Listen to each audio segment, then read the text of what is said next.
નમસ્કાર. આજના આ ખાસ વિશ્લેષણમાં સ્વાગત છે.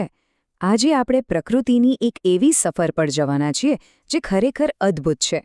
જો આપણે આપણી આસપાસની દુનિયાને થોડીક વધુ ધ્યાનથી જોવાનું શરૂ કરીએ ને તો એવી બાબતો બહાર આવે જેની આપણે કલ્પના પણ ન કરી હોય. તો ચાલો બહુ વાર કર્યા વિના સીધી જ શરૂઆત કરીએ. શું ક્યારેય એવો વિચાર આવે છે કે એક નાનકડી કીડી કઈ રીતે ચાલે છે એ જોવાથી લઈને આખા જંગલને બચાવવાના કોઈ મોટા આંદોલન વચ્ચે શું સંબંધ હોઈ શકે? શરૂઆતમાં આ બંને વાતો સાવ અલગ લાગે, બરાબર ને? પણ ખરેખર એવું નથી. એક નાનામાં નાના જીવથી લઈને વિશાળ પર્યાવરણીય ચળવળ સુધીની આ સફર બહુ જ રોમાંચક છે. તો સૌથી પહેલા આવે છે વિભાગ 1, પ્રાણીઓની વિવિધતાનું અવલોકન. વિજ્ઞાનની કોઈ પણ મોટી સિદ્ધિ હોય એની શરૂઆત પ્રકૃતિના એકદમ સરળ અવલોકનથી જ થાય છે. જુઓ કે કેવી સરસ રીતે વિવિધ જીવોને તેમના કુદરતી રહેઠાણના આધારે અલગ અલગ વહેંચવામાં આવ્યા છે. આ માત્ર સામાન્ય માહિતી નથી હો. આ બતાવે છે કે કેવી રીતે પ્રકૃતિએ દરેક જીવ માટે એક ચોક્કસ જગ્યા બનાવી છે. અહીં મુખ્ય રહેઠાણો બહુ સ્પષ્ટ રીતે જોઈ શકાય છે, જેમ કે હવામાં ઉડતા પક્ષીઓ અને જીવજંતુઓ, પાણીમાં રહેતી માછલીઓ અને જળચર જીવો, અને જમીન પર વાઘ જેવા પ્રાણીઓ તેમજ અળસિયા જેવા માટીમાં રહેતા જીવો પણ છે. આ બધા રહેઠાણો અને તેમાં રહેતા જીવોને ઓળખવાને એ આખી જૈવ વિવિધતાના અટપટા માળખાને સમજવાનું સૌથી પહેલું પગથિયું છે. હવે આગળ વધીએ વિભાગ 2 તરફ, પ્રાણીઓનું હલનચલન અને વર્ગીકરણ. પ્રાણીઓ ક્યાં રહે છે એ તો આપણે સમજ્યા, પણ દરેક જીવની ગતિ કરવાની રીત કેટલી અલગ હોય છે એ પણ જોવું રહ્યું. કીડી પગથી ચાલે છે, જ્યારે બકરી ચાલે છે અને કૂદકો પણ મારે છે. કબૂતર પાંખોથી ઉડે છે, પણ પેલી માખી જુઓ, તે પગથી ચાલી પણ શકે છે અને પાંખોથી ઉડી પણ શકે છે. અને માછલી તે પાણીમાં તરવા માટે મીનપક્ષ એટલે કે ફિન્સનો ઉપયોગ કરે છે. આ એક બહુ જ રસપ્રદ સરખામણી છે જે આપણને જીવોના અનુકૂલન વિશે ઘણું બધું શીખવે છે. અને આ છે સૌથી મહત્વનો મુદ્દો જે સમજવો ખરેખર જરૂરી છે. જુઓ, માત્ર પ્રાણીઓને જોવા એ પૂરતું નથી, પણ આ પ્રકારનું વ્યવસ્થિત દસ્તાવેજીકરણ જ એક સામાન્ય અવલોકનને નક્કર વૈજ્ઞાનિક માહિતીમાં ફેરવે છે. જ્યારે પર્યાવરણને બચાવવાની વાત આવે ને ત્યારે પ્રકૃતિનું રક્ષણ કરવા માટે આ પ્રકારની પાયાની અને સચોટ માહિતી જ અત્યંત કામ લાગતી હોય છે. આપણો વિભાગ 3 છે વૈજ્ઞાનિક જાનકી અમ્માલનો પ્રભાવ. આ જ સચોટ દસ્તાવેજીકરણની વાત આપણને એક મહાન વૈજ્ઞાનિક ડૉક્ટર જાનકી અમ્માલ તરફ લઈ જાય છે. તેમનો જીવનકાળ 1897થી 1984 સુધીનો રહ્યો. તેઓ એક એવા ભારતીય વનસ્પતિશાસ્ત્રી હતા જેઓ પર્યાવરણ સંરક્ષણ અને ભારતીય વનસ્પતિઓની વિશાળ જૈવ વિવિધતાના દસ્તાવેજીકરણ માટે સંપૂર્ણપણે સમર્પિત હતા. ખરા અર્થમાં તેમનું કાર્ય વિજ્ઞાન જગત માટે એક મોટી મિસાઇલ છે.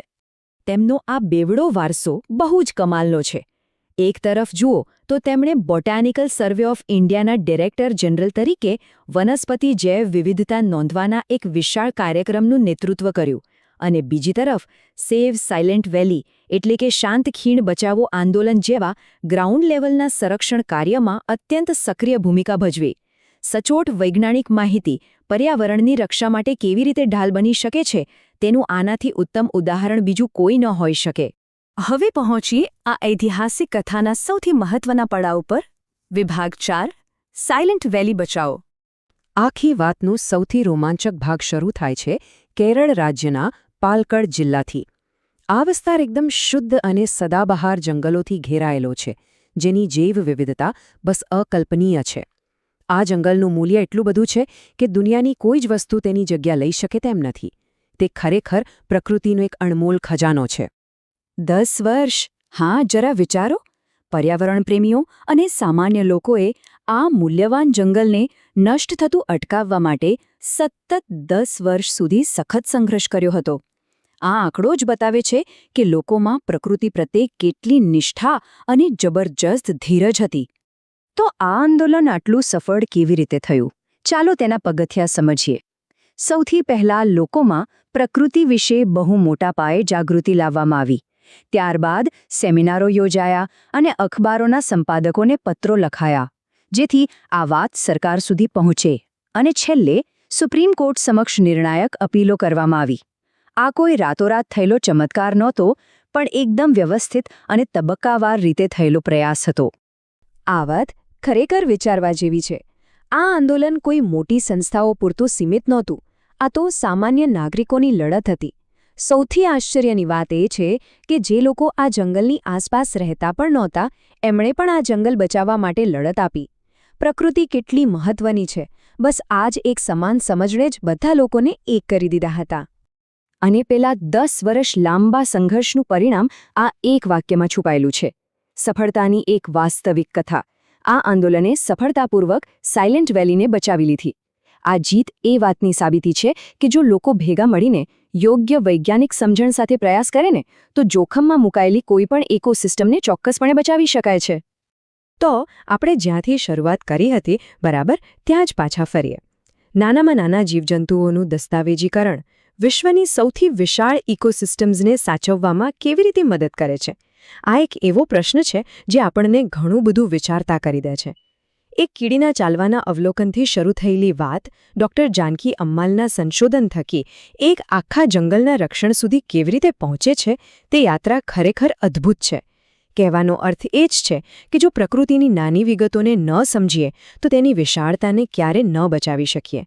આશા છે કે આ માહિતી પરથી પ્રકૃતિને એક નવા જ દૃષ્ટિકોણથી જોવાની પ્રેરણા ચોક્કસ મળી હશે.